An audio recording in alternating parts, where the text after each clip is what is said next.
Di podcast An-Nur. Ini sementara masih pakai singgungan channel saya Ahmad Lewin dengan Mas An-Nur Lewin. Tentu tujuan utama adalah bahas hal-hal yang sederhana tapi perlu disosialisasikan ke masyarakat. Nah, alhamdulillah malam ini kita kedatangan Ustaz Abdul Wahid Rasidin. Biasa bagi Rasid. Orang. Ya, dulu pernah kami beberapa kali bicara, dan tentu hal yang paling menarik adalah ketika bicara perkembangan wakaf. Nah, Ustaz, kita awali dari hal yang sederhana. Di masyarakat itu kan tahunya amal jariah itu kan ya wakaf itu. Tapi wujud wakaf itu adalah ya tanah. Mungkin dari situ Ustaz bisa memberikan wawasan apa memang sekedar itu atau lebih dari itu. Bismillahirrahmanirrahim. Memang kalau bicara amal jariah, jariah itu kan berarti selama ini kita maknai pahalanya berkelanjutan, kesinambungan terus menerus, meskipun yang melakukan amal tersebut sudah wafat.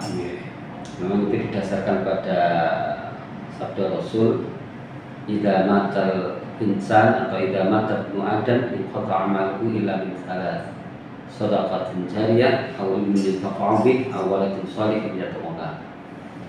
Jadi salah satu dari amal Bani Adam atau amal manusia yang tidak terputus meskipun dia sudah meninggal, itu adalah salah satunya sedekah jariyah. Di samping ilmu yang bermanfaat dan anak soleh yang mendoakan. Nah, sedekah jariyah inilah yang kemudian dipahami oleh para ulama. Yang dimaksud di sini adalah wakaf. Kenapa wakaf? Karena wakaf itu pokoknya tidak boleh berkurang. Jadi kalau kita berinfak atau bersedekah dalam bentuk harta misalnya, kemudian diberikan kepada fakir miskin, misalnya untuk memenuhi kebutuhan sehari-harinya, misalnya makan dan minum, itu kan setelah dimakan habis. Jadi pahalanya di saat itu. Nah, pahalanya juga berhenti di saat makanan itu sudah habis, sudah dikonsumsi. Saya katakan begitu. Sedangkan wakaf, kenapa wakaf itu bisa berkelanjutan? Karena ketika seseorang mewakafkan harta benda miliknya, itu yang dimanfaatkan oleh umat, ya, atau oleh penerima manfaat. Kalau di dalam rukun wakaf itu disebut sebagai mauquf alaih, di penerima manfaat dari wakaf itu adalah hasilnya. Nah, ini didasarkan pada sebuah riwayat yang menceritakan bagaimana sahabat Rasulullah Umar bin Khattab itu ketika menemui Rasulullah dan bercerita bahwa ya Rasulullah, saya punya harta, ya, punya tanah di Khaybar, ya, punya harta berupa tanah di Khaybar, bukan berupa kebun, ya, kebun kurma di Khaybar, yang saya tidak memiliki harta lain selain yang paling baik selain itu. Jadi kebun kurmanya Umar bin Khattab yang paling baik atau paling bagus itu ya di Khaybar. Nah, kemudian beliau menyampaikan kepada Rasulullah, apa nasihatnya Rasulullah? Rasulullah kemudian menyampaikan kepada Umar, ihbis aslah, tahan pokoknya dan sedekahkan hasilnya. Jadi kebun kurmanya disuruh nahan pokoknya. Artinya yang dimaksud ditahan di sini adalah tidak dijual, tidak dihibahkan, juga tidak diwariskan. Jadi tidak boleh berkurang pokoknya. Jadi disedekahkan, tapi pokoknya kebun ini berserta isinya, ya kebun kurma misalnya ini, tidak boleh dijual, tidak boleh dihibahkan, tidak boleh diwariskan. Nah, bagaimana memanfaatkannya? Hasilnya yang kemudian disedekahkan. Jadi pokoknya tetap, kebun kurma tetap, hasilnya yang baru disedekahkan. Jadi karena kebun kurma kan menghasilkan kurma, dipanen, kemudian dibagi langsung juga bisa, mungkin dijual, kemudian hasil penjualannya juga dibagikan, atau mungkin dipakai untuk membangun masjid dan lain sebagainya. Nah, itulah yang kemudian mendasari wakaf itu. Jadi akhirnya kita harus bisa membedakan mana yang wakaf dan mana yang bukan wakaf. Gitu. Mana wakaf dan mana yang bukan wakaf. Nah, sehingga orang harus paham. Karena wakaf ini bedanya itu pokoknya tidak berkurang. Berbeda dengan kalau kita zakat. Ambil zakat, ya, itu ketika menerima atau mengumpulkan zakat dari masyarakat atau zakat infak dan sedekah dari masyarakat, itu kan dibagi habis tidak ada masalah. Dibagi habis kepada 8 asnaf ya, 8 asnaf itu yang mereka kita sebut dengan mustahik, yaitu orang yang memiliki hak untuk menerima zakat. Nah, mereka bisa menerima zakat itu, bahkan zakat yang dikumpulkan oleh amil ini habis sekalipun tidak ada masalah. Berbeda dengan wakaf. Nah, yang mengelola wakaf namanya nadir. Nah, nadir ini punya kewajiban atau punya tanggung jawab untuk mengelola harta benda wakaf supaya pelestariannya terjaga. Karena tidak boleh berkurang, pokoknya tidak boleh berkurang. Sehingga nadir harus pintar mengelola harta benda wakaf ini supaya menghasilkan, dan hasilnya baru boleh dimanfaatkan oleh maupun atau menerima manfaat dari harta benda wakaf. Nah, itu bedanya di situ. Sebentar, tadi ada induk, ada hasil. Ya. Nah, kalau bahasa wakaf sendiri lebih kepada induknya. Kalau hasil itu apa, bukan dari hasil wakaf? Apa bukan bagian dari wakaf? Bukan. Bukan Ya. Bukan. Nah, sekarang pengelola ini, nadir tadi, ini juga kuasa penuh atas harta ini, tapi dia bisa mendapatkan istilahnya jasa dari situ. Lalu bagaimana nanti seandainya ini ternyata nggak menghasilkan? Nah, itulah tantangannya. Jadi kalau di dalam zakat, amil itu masuk dalam 8 asnaf.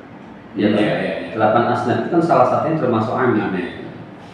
Sehingga kemudian ada logika gampangan, jatahnya amil adalah 1/8 dari yang dikumpulkan.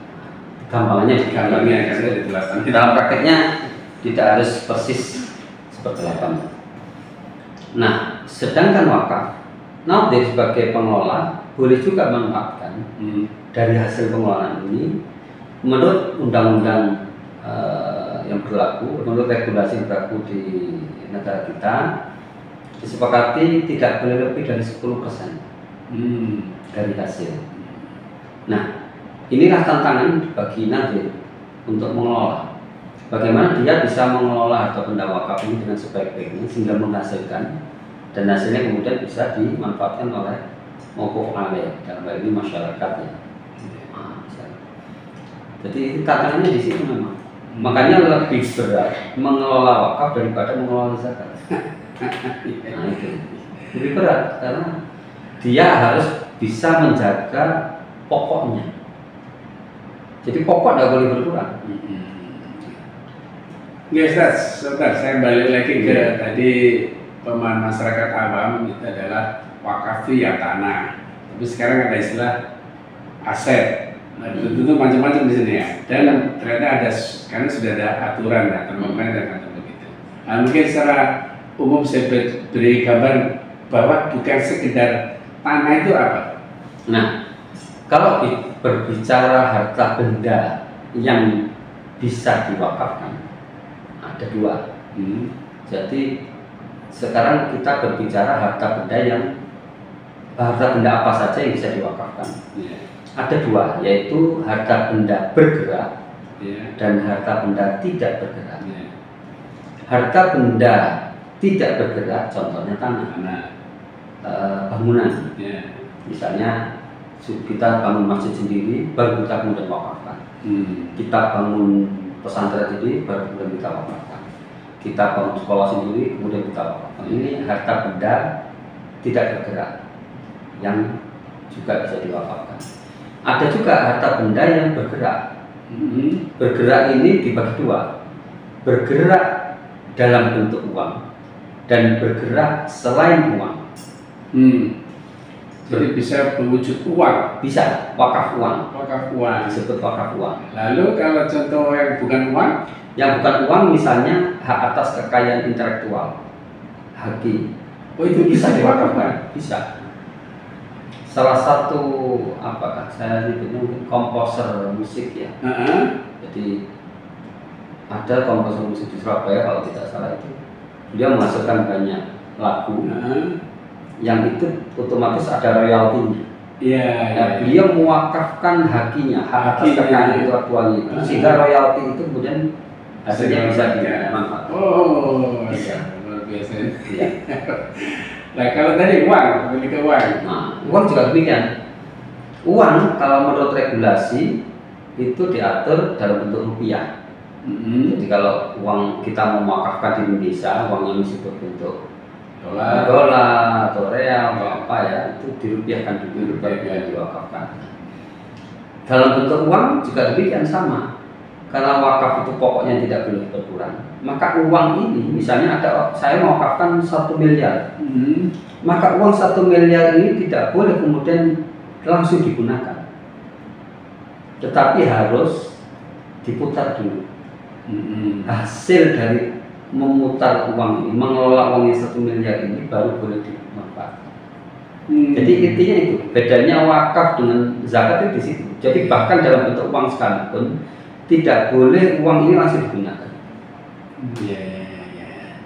Ustaz, saya bayangkan ya, harta tak bergerak.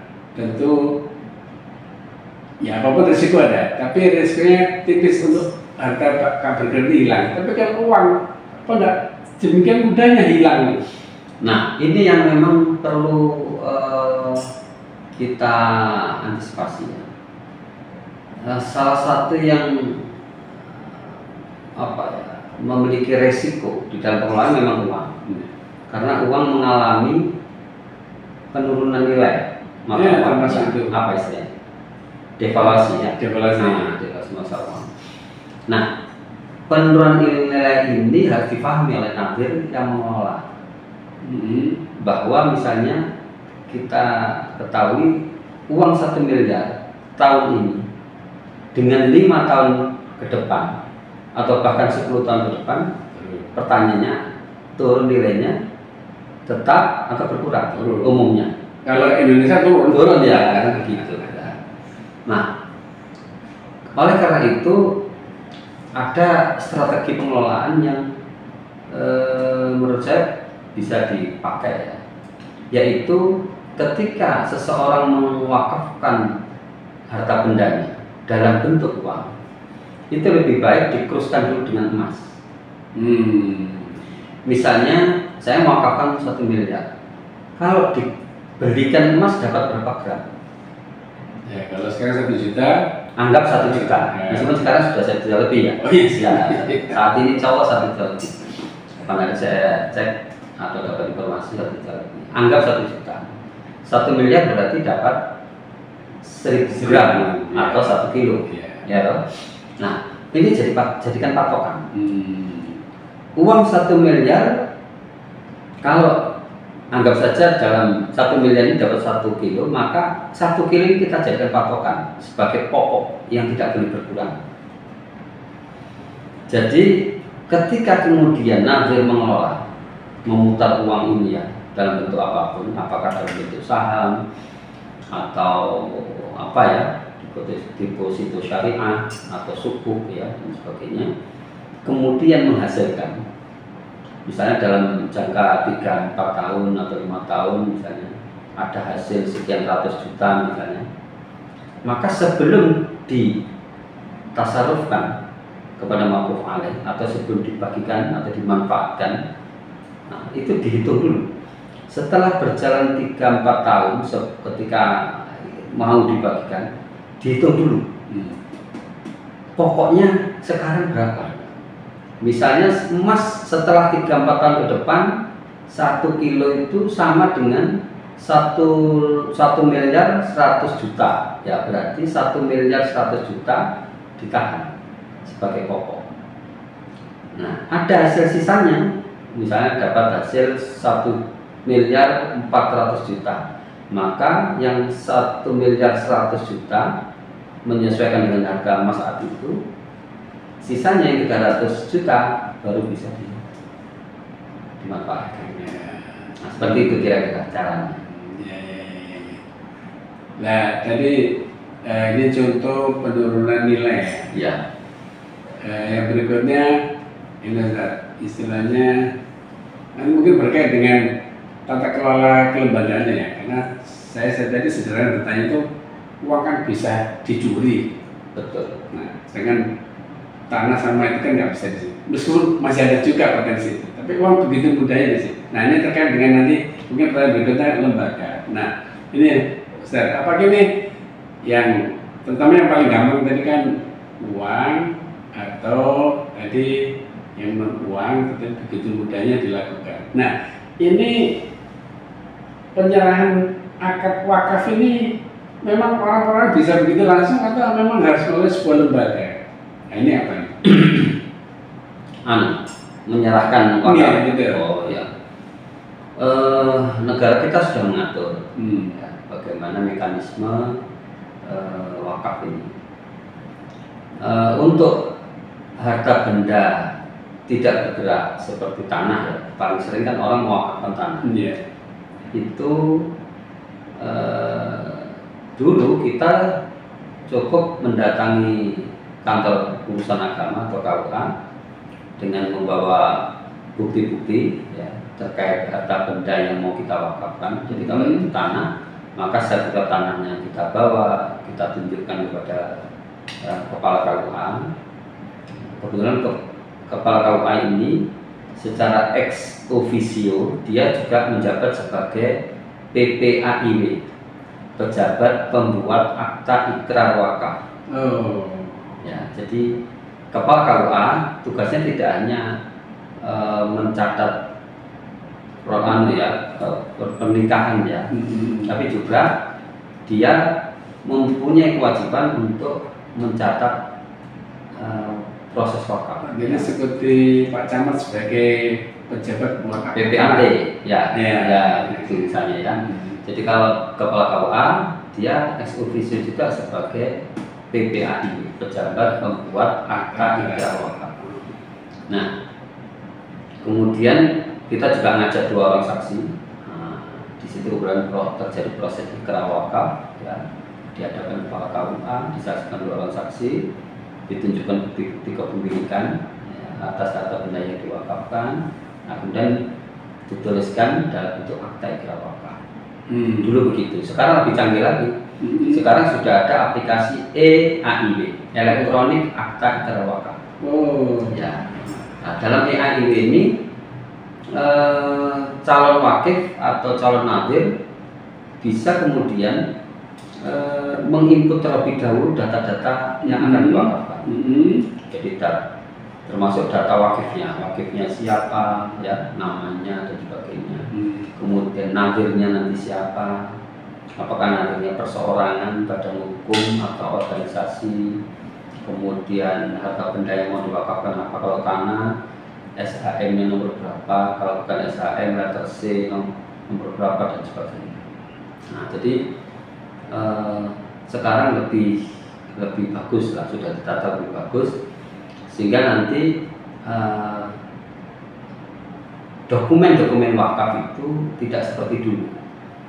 Dulu kita seringkali kehilangan dokumen wakaf. Karena proses baik di kantor KUA-nya maupun di masyarakat. Ya, karena ya berbagai hal ya, banyak hal. Kadang kalau kantor KUA itu karena perpindahan, ya perpindahan kantor atau penataan ulang dan sebagainya, sehingga kadang-kadang tergeleset dan sebagainya, atau karena bencana alam, ya seperti lumpur Sidoarjo dan sebagainya, bisa terjadi kebakaran dan sebagainya. Nah sekarang dengan AI ini diharapkan dokumen wakaf ini tersimpan dengan aman secara digital. Jadi setiap saat kita bisa mendownload yang kita inginkan. Nah, wakafnya Pak Haji Usman ini dulu di mana? Dokumennya apa saja? Nah itu kita bisa download sekarang. Jadi lebih canggih, sudah lebih tertata, sehingga ini bagian dari upaya pengamanan ini ya, dokumen wakaf. Jadi ada prosesnya untuk harta benda wakaf, harta benda yang mau diwakafkan. Demikian pula dengan wakaf uang. Juga demikian. Kita ketika mau berwakaf uang itu kita disarankan berwakaf uang kepada badan hukum yang sudah mendapatkan izin dari Badan Wakaf Indonesia sebagai nadhir wakaf uang. Jadi harus daftar dulu. Jadi nadhirnya harus daftar dulu ke Badan Wakaf Indonesia supaya mendapatkan kelayakan sebagai nadhir. Jadi untuk wakaf uang itu dia harus daftar dulu. Berbeda dengan nadhir kalau wakaf tanah. Nah, nadhir wakaf tanah itu untuk perseorangan maupun badan hukum itu tidak perlu daftar dulu, tidak apa-apa. Jadi dia menerima wakaf, baru kemudian oleh kepala KUA dibuatkan surat pengesahan nadhir. Nah, disahkan sebagai nadhir. Juga kalau didaftarkan di BWI ada namanya tanda bukti pendaftaran nadhir. Nah, itu menerima wakaf dulu tidak apa-apa, baru daftarkan. Tapi khusus untuk wakaf uang daftar dulu. Karena seperti saya sampaikan di depan tadi, mengelola wakaf uang ini tidak mudah. Butuh orang-orang yang mampu mengelola dengan baik, karena ini berusaha dengan uang ini tidak mudah. Tadi kita masalah nilai yang bisa berkurang dan lain sebagainya, termasuk bisa hilang dan sebagainya, resiko kehilangan. Maka kita butuh orang-orang yang profesional di bidang itu. Nah maka diwajibkan bagi orang-orang yang kepingin ya, punya keinginan untuk mengelola wakaf uang, untuk daftar dulu ke Badan Wakaf Indonesia, supaya Badan Wakaf Indonesia bisa menilai layak ya. Itu pun bukan perseorangan, harus badan hukum. Berbeda dengan nadhir tanah ya, harta benda tidak bergerak, itu orang per orang bisa ya. Ada istilahnya kalau di regulasi kita namanya nadhir perseorangan, minimal 3 orang. Tapi khusus untuk nadhir wakaf uang ini harus berbadan hukum, tidak boleh orang per orang. Nah, berbadan hukum sehingga jelas ya status badan hukumnya, kemudian layak tidaknya itu dilihat dulu oleh BPI. Kita presentasi di hadapan BPI. Bagaimana nanti Anda ketika menerima wakaf uang, Anda bisa mengelola dengan baik. Diapakan uang itu? Nah, nanti ditanya oleh BPI, pegang bayar kalau bisa menerima wakaf uang. Sebentar, saya tadi masih rancu. Jadi baik wakaf harta tak gerak maupun gerak, uang dan lain-lain ini secara administrasi ini tetap baik kalau sekarang ada sistem oke, tapi secara kelembagaan tetap harus kepada KUA atau memang sudah pisah-pisah tadi? Untuk wakaf uang memang tidak ke kantor KUA. Oh enggak. Ya. Untuk wakaf uang, khusus untuk wakaf uang memang nadhir bisa langsung datang ke LKSPWU. LKSPWU itu singkatan dari Lembaga Keuangan Syariah Penerima Wakaf Uang. Penerima wakaf. Nah, LKSPWU ini umumnya dalam bentuk bank-bank syariah. Bank-bank syariah ini telah mendapatkan izin sebagai bank penerima wakaf uang atau sebagai lembaga keuangan syariah penerima wakaf uang yang kita singkat dengan LKSPW. Jadi para nadir wakaf uang yang sudah daftar ke BWI itu, mereka punya kewajiban membuka rekening di LKSPW, membuka rekening di bank-bank syariah yang sudah ditunjuk. Jadi tidak bisa uangnya langsung diterimakan kepada nadir. Bisa ketemu di masjid dulu di sana, tidak, harus melalui LKSPW, lembaga keuangan syariah penerima wakaf uang. Transfer dulu ke sana senilai berapa, baru kemudian dikelola oleh nadir. Tapi tadi bank syariah tidak otomatis menjadi nadir. Tidak bukan nadir. Penerima wakaf uang, penampung. Tidak, mesti otomatis. Sebelum dia mendapatkan izin. Nah, dia juga harus berizin. Ya. Berarti ini kalau saya ukur bank syariah saja yang kelas 6 besar ya, itu masih belum tentu ya. Berarti ini, ini saya tapi rata-rata sudah. Rata-rata sudah terdaftar sebagai LKSPW. Coba saya kembali kepada objeknya sendiri. Apa ada batasan nilai yang mau diwakafkan itu? Untuk wakaf uang sebetulnya tidak ada batasan minimal ya, berapapun. Bahkan di sebuah kampus, kalau tidak salah di sebuah kampus di Surabaya ini ada gerakan wakaf 1000. Ya, setiap hari mahasiswa, kalau kampus ya, mahasiswa didorong untuk berwakaf meskipun hanya 1000 rupiah. Ya, jadi tidak ada masalah, tidak ada batasan minimal. Cuman kemudian pemerintah juga mengatur bahwa untuk bisa mendapatkan sertifikat wakaf uang itu minimal 1 juta rupiah.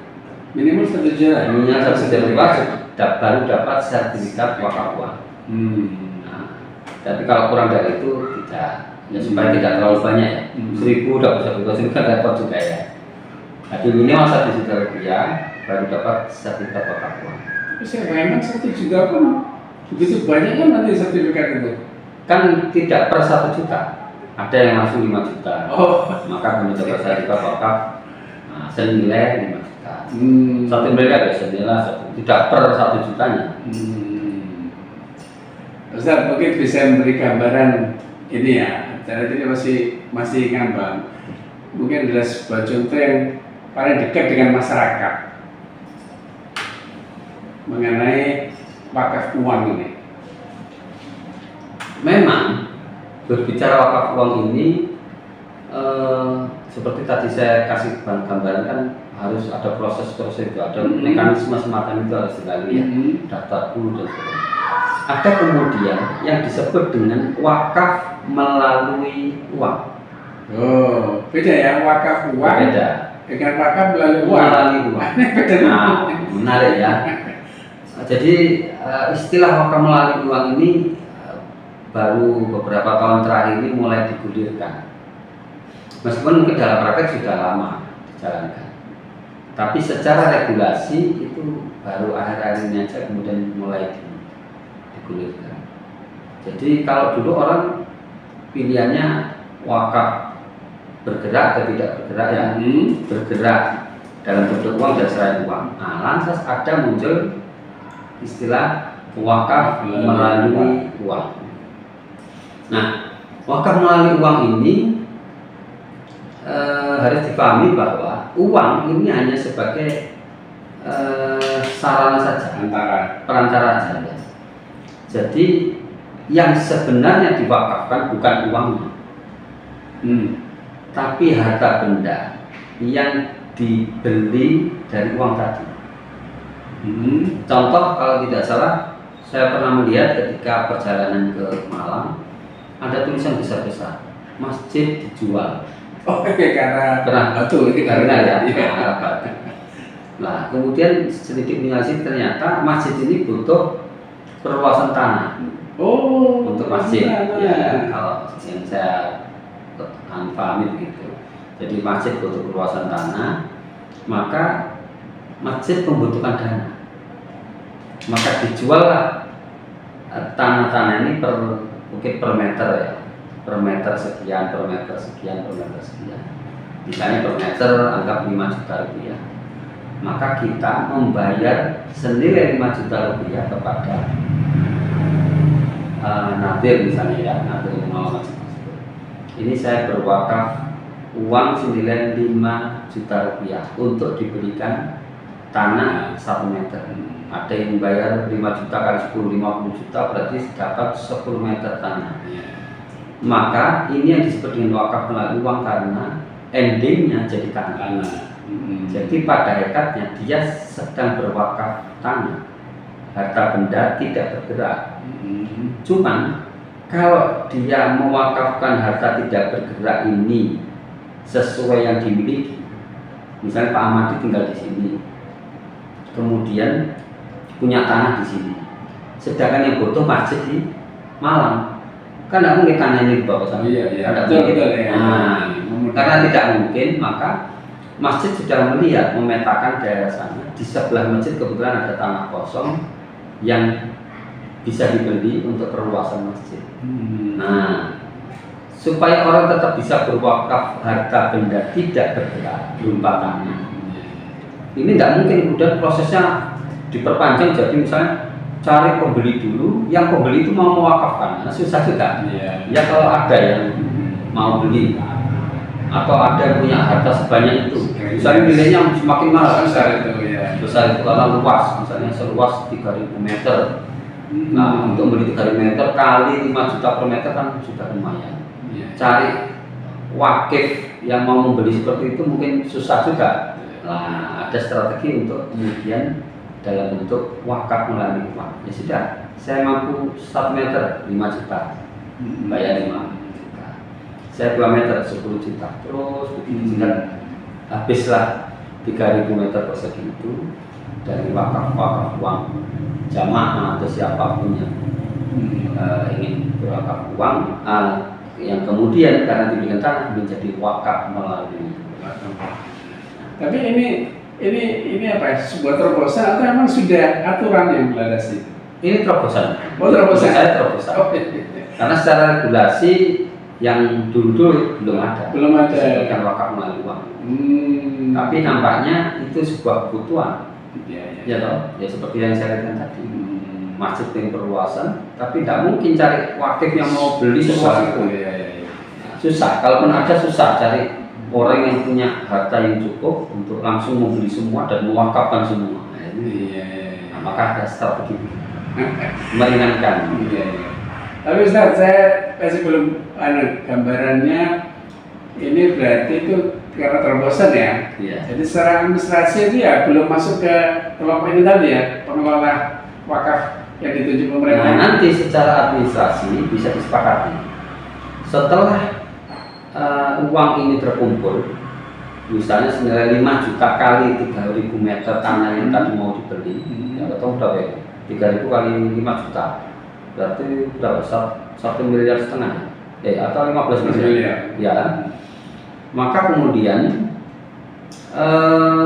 tetap diproses wakaf dalam bentuk wakaf tidak bergerak. Kan sudah jadi tanah ini sudah terbeli semua, meskipun dari urunan ya, bisa dikatakan dari urunan ya, 5 juta, 10 juta, 50 juta, 100 juta, sampai kemudian terpenuhi semuanya terbeli. Nah, kemudian diproses wakaf. Nah, tinggal disepakati para wakif ini, kan wakifnya jadi banyak, ada yang cuma 5 juta, ada yang 10 juta, wakifnya banyak. Nah, monggo dikumpulkan, misalnya dimintai persetujuannya, bahwa bagaimana kalau ini diproses wakaf tapi diwakili oleh satu orang yang namanya nanti dicantumkan sebagai wakil. Nah, misalnya gitu ya. Jadi di mekanisme di EAIB itu ada namanya wakaf bersama.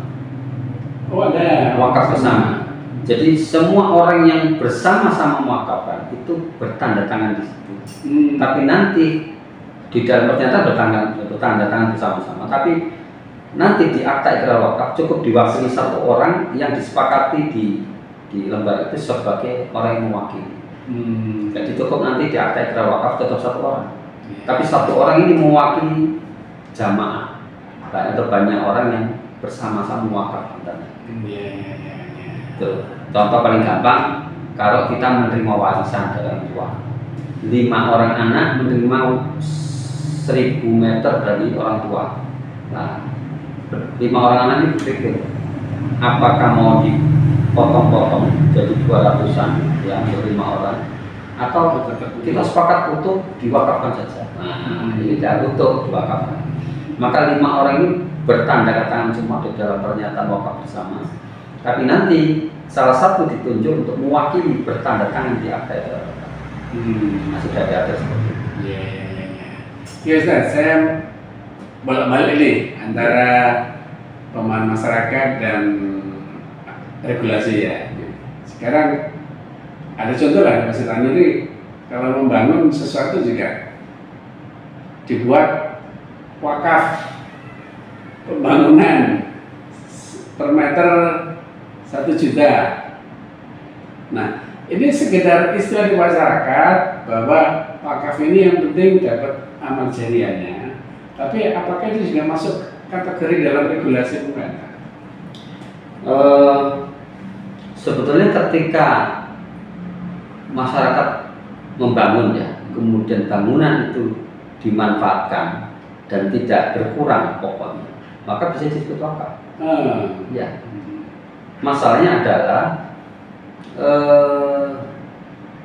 terkait ini kan kita Masjid An-Nur ini kan fasum.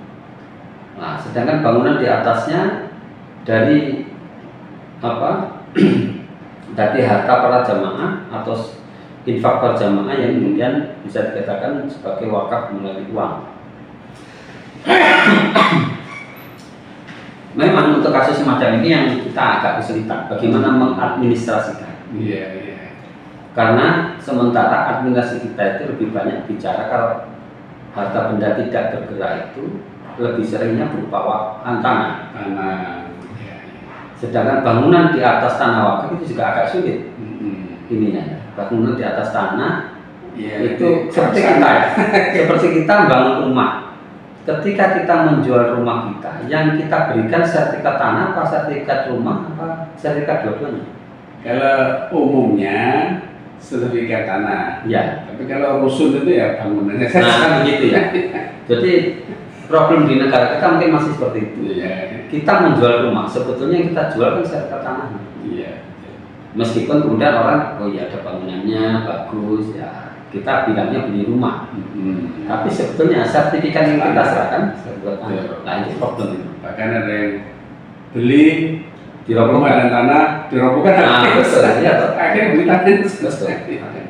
Jadi memang secara administrasi agak kesulitan kita mendokumentasikan yang semacam itu. Tetapi kita secara syar'i meyakini bahwa ini wakaf secara syar'i.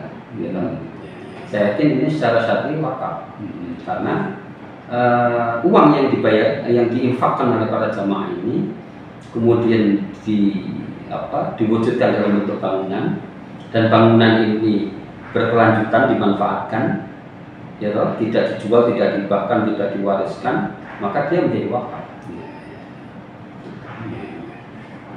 Ini Ustaz, ini kan luar biasa dari penjelasan ini kan. Termasuk saya lah, karena masih awam ya. Ada wakaf harta tidak bergerak, ada wakaf uang, lalu ada terusan wakaf melalui uang. Lalu saya masih tanya-tanya ini, kalau tadi masalah lembaga, kan berarti ada sebuah kepatutan menjadi sebuah lembaga pengelola atau nadir atau macam-macam tadi. Nah, deal ini paling bawah yang dekat dengan masyarakat. Tadi katanya masjid tadi punya inisiatif wakaf melalui uang belikan tanah. Ini apa otomatis si panitia pembelian tanah itu menjadi nadir? Apa otomatis sah dari pemerintah? Jadi ini juga harus kita tata kalau memang kepingin sebagai nadir yang terdaftar ya. Ya, dan kalau Sama nadir ya. yang terdaftar ya, memang dia harus ada mekanisme yang dilalui ya, lewat kantor KUA, kantor urusan agama ya, dan lain sebagainya. Kalau nadir wakafnya ya terdaftar ke BW ya. Jadi mungkin ya kalau saya boleh memberi contoh yang lain yang semisal itu, sama dengan kita bicara zakat. Zakat itu salah satu dari 8 asnaf itu kan amil. Amil itu orang yang punya tugas untuk mengumpulkan ya zakat, infak, sedekah. Tapi pertanyaannya, bagaimana dengan amil zakat ya yang dadakan seperti ketika kita di bulan suci Ramadan menjelang hari raya. Yaitu ada amil dadakan ya yang kita bentuk atau dibentuk oleh takmir masjid yang hanya bertugas ketika menjelang hari raya di akhir bulan Ramadan biasanya mengumpulkan zakat, infak, sedekah, terutama zakat fitri kan begitu. Nah, bisa jadi nadir yang dimaksud tadi mirip dengan amil yang semacam itu, nadir dadaan gitu. Jadi bukan nadir yang seperti yang diatur oleh regulasi. Kalau saya boleh menganalogikan begitu. Betul. Jadi karena di masyarakat sudah tumbuh duluan, baru kemudian ada regulasi kan gitu. Iya. Tentu nggak bisa otomatis semuanya wajib gitu kan, wajib melalui pemerintah. Tapi sebenarnya ya sudah ini penataan administrasi ya, sebenarnya nanti negara betul-betul bisa punya data persis ya mengenai harta yang dikelola masyarakat ini kayak apa. Ya Ustaz, saya kira ini awal kita bicara mengenai wakaf. Tentu masih banyak yang perlu kita gali nanti. Mungkin untuk poin awal ini pesan Ustaz untuk masyarakat ini gimana? Ya, jadi memang sebagaimana yang diajarkan oleh agama kita ya, di dalam salah satu firman Allah Ta'ala bisyai'in lan tanalul birra hatta tunfiqu mimma tuhibbun. Lan tanalul birra, kalian sekali-sekali tidak akan sampai pada kebaikan ya. Hatta tunfiqu mimma tuhibbun, sampai kalian menginfakkan dari harta yang kalian cintai. Allah menggunakan kalimat lan, tidak la tapi lan tanalu, berarti Tidak mungkin. kamu tidak akan sampai pada kebaikan sampai kita menginfakkan harta yang terbaik. Nah, inilah yang menarik untuk kita lakukan ya, untuk kita sampaikan kepada masyarakat bahwa ini tantangan dari Allah. Berani tidak kita ini ketika memiliki harta yang terbaik, sebagaimana tadi sahabat Rasulullah ya, sahabat Rasul Umar bin Khattab punya kebun Khaybar, itu yang terbaik dari harta-hartanya. Beliau infakkan. Nah, kita juga demikian. Kalau kita punya harta yang terbaik yang kita miliki, apapun bentuknya ya, apakah tanah, apakah rumah, atau harta, uang dan sebagainya, yang menurut kita ini yang terbaik yang kita miliki, dan kemudian kita bisa infakkan, ini kita baru bisa mencapai al-birru, kebaikan yang dijanjikan oleh Allah itu setelah kita. Nah, ini perlu kita sampaikan kepada masyarakat, jangan ragu-ragu ya, untuk menginfakkan, dan memang perlu dilatih. Yang perlu kita latih memang, atau masyarakat perlu latihan adalah berinfak dari mulai yang kecil ya, dari meningkat sampai kemudian kita bisa sampai berapa persen dari harta kita. Memang kewajiban kita kan 2,5%. Tapi ada orang yang berpikir terlalu sedikit 2,5%. Kenapa tidak 5%? Kenapa tidak 10% misalnya? Nah, ini perlu kita sampaikan terus kepada masyarakat supaya termotivasi. Dan harus disampaikan janji yang disampaikan oleh Rasulullah kepada kita, mana kosoma minum sedekah, tidak akan berkurang harta kita karena disedekahkan. Itu Rasulullah yang menyampaikan mana kosoma dan sedekah. Nah, itu kalau diyakini oleh umat Islam, maka sedekah ini bukan sesuatu yang sulit. Nah, meskipun memang alhamdulillah kita bersyukur negara kita ini terkenal sebagai bangsa yang filantropinya luar biasa. Loman. Ya. Jadi rajin bersedekah. Negara kita ini atau bangsa Indonesia terkenal sebagai bangsa yang rajin bersedekah. Tapi bukan berarti itu sudah cukup, perlu untuk terus kita siapkan pada masyarakat. Oke, makasih Ustaz. Tentu ada poin bagi kita untuk membiasakan beramal, lalu juga kita harus berbenah secara administrasi supaya lebih profesional, termasuk pengelolaannya, sehingga sinkron antara kultur masyarakat yang menjalankan kewajiban agamanya dengan tata kelola administrasi pemerintah. Sehingga katakanlah seperti tadi contohnya zakat sidentil. Sebenarnya ada peluang kalau resmi melalui lembaga pemerintah kan itu menjadi pengurang kewajiban pajak. Tapi kalau enggak kan tidak bisa. Oke, makasih Ustaz. Nanti kita lanjut lagi. Tentu ini seru dan lebih detail, lebih teknis lagi nanti. Oke, makasih. Assalamualaikum warahmatullahi wabarakatuh.